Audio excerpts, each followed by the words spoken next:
മഞ്ചേരി ടൗണിൽ പ്രകൃതിയോട് ഇണങ്ങിയ ഒരു സ്വപ്ന വില്ല.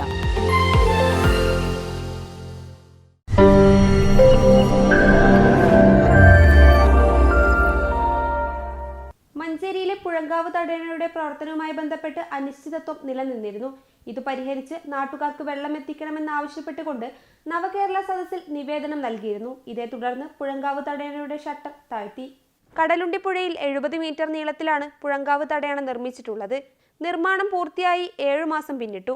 നിർമ്മാണം പൂർത്തീകരിച്ച് കേരള ഇറിഗേഷൻ വകുപ്പിന് കൈമാറാനാണ് തീരുമാനമെടുത്തിരുന്നത്.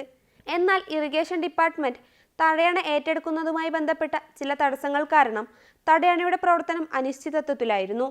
അതുകൊണ്ട് തന്നെ വേനൽക്കാലത്ത് തടയണയുടെ ഷട്ടർ താഴ്ത്തി പ്രദേശത്ത് ജനങ്ങൾക്ക് വെള്ളം ലഭിക്കുമോ എന്ന ആശങ്ക നിലനിന്നിരുന്നു. ഇതേ തുടർന്നാണ് നവകേരള സദസ്സിൽ വിഷയം ചൂണ്ടിക്കാട്ടി നിവേദനം നൽകിയത്. ഇത് നിർമ്മാണം പൂർത്തീകരിച്ച് കേരള ഇറിഗേഷൻ ഡിപ്പാർട്ട്മെൻറ്റിന് കൈമാറുന്നതിന് വേണ്ടി ആണ് തീരുമാനിച്ചിരുന്നത്. എന്നാൽ ഇറിഗേഷൻ ഡിപ്പാർട്ട്മെൻറ്റ് അത് ഏറ്റെടുക്കുന്നതിൽ ചില തടസ്സം വന്നതിൻ്റെ ഭാഗമായി ഇങ്ങനെ നിൽക്കുകയായിരുന്നു. അതുകൊണ്ട് തന്നെ ഈ വേനൽക്കാലത്ത് ഈ തടയണയുടെ ഷട്ടർ താഴ്ത്തി പ്രദേശത്തെ ജനങ്ങൾക്ക് വെള്ളം ലഭിക്കുമോ എന്ന വലിയ ആശങ്കയിലായിരുന്നു. ആ സമയത്താണ് നവകേരള സദസ്സ് മഞ്ചേരിയിൽ സംഘടിപ്പിച്ചത്. ആ നവകേരള സദസ്സിൽ ഈ തടയണയ്ക്ക് ഷട്ടർ ഇടുന്നതിന് വേണ്ടി നടപടി സ്വീകരിക്കണമെന്ന് സർക്കാരിന് നിവേദനം നൽകിയിരുന്നു ഞാൻ.